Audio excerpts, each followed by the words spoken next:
Vous le connaissez, lui? Jacques Attali, le vrai président de la France.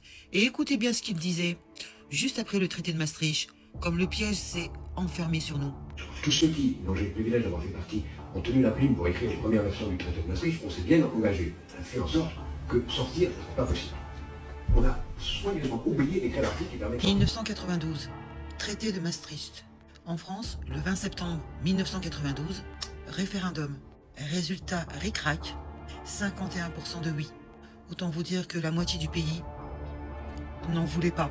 Au Danemark, le peuple dit non à 50,7%. Et la magie européenne, on renégocie à 2 virgules près, on les fait revoter et miracle, ça passe. Voilà la démocratie made in Bruxelles. C'est quoi le traité de Maastricht?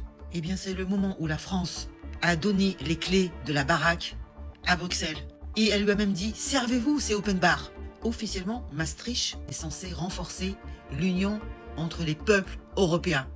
En vrai, on a surtout renforcé les banquiers, les technocrates et les mecs qui parlent en acronyme BCE, FMI, CJUE, OTAN, OMS. Bref, depuis Maastricht, la France ne décide plus rien toute seule. Ni de ses lois, ni de son commerce, ni pour son agriculture, et encore moins de sa monnaie, ni de ses frontières, ni de ses dettes, ni même du diamètre du concombre. C'est Bruxelles qui décide. Ce traité, c'est le début d'un rapt organisé. Une privatisation de la démocratie, déguisée en projet de civilisation. On t'a dit que c'était l'Europe des peuples? Non. C'est l'Europe des lobbies. Point barre. Revenons au référendum. Donc on t'explique que si tu dis non, bah c'est que tu t'es trompé. Donc on te refait voter. Et ça vous rappelle rien ça? Parce que quelques années plus tard, qu'est-ce qui s'est passé? En 2005, Sarkozy et ses copains ont fait encore plus fort. Là, c'est un crime en bande organisée. Le peuple a clairement dit non à la Constitution européenne en 2005. En quelques secondes, on va savoir si les Français ont choisi de dire oui ou non à cette Constitution européenne. Il est 21h59 et 55 secondes. Voici maintenant notre estimation Ipsos des résultats de ce référendum.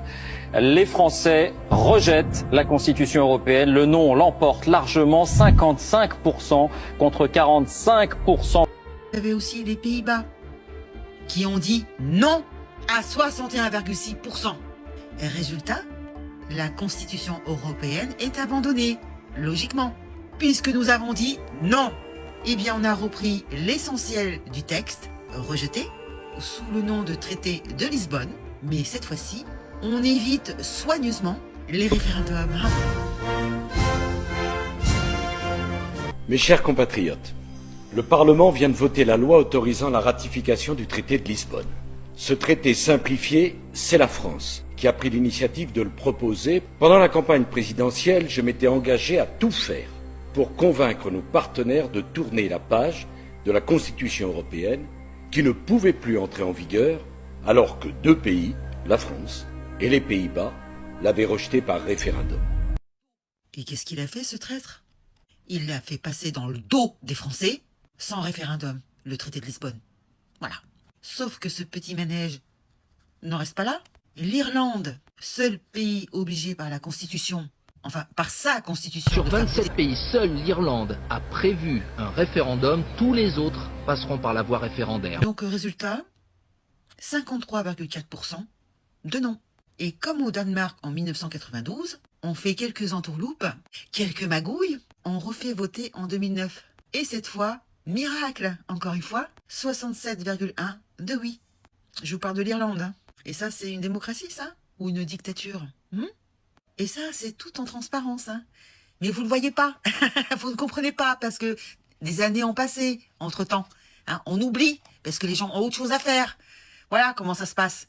Sarkozy nous a fait rentrer dans l'Union européenne alors qu'on avait dit non. Et en Irlande, alors que c'est dans leur constitution, ils doivent faire des référendums, et bien on leur refait voter. Et là, comme par hasard, ça passe.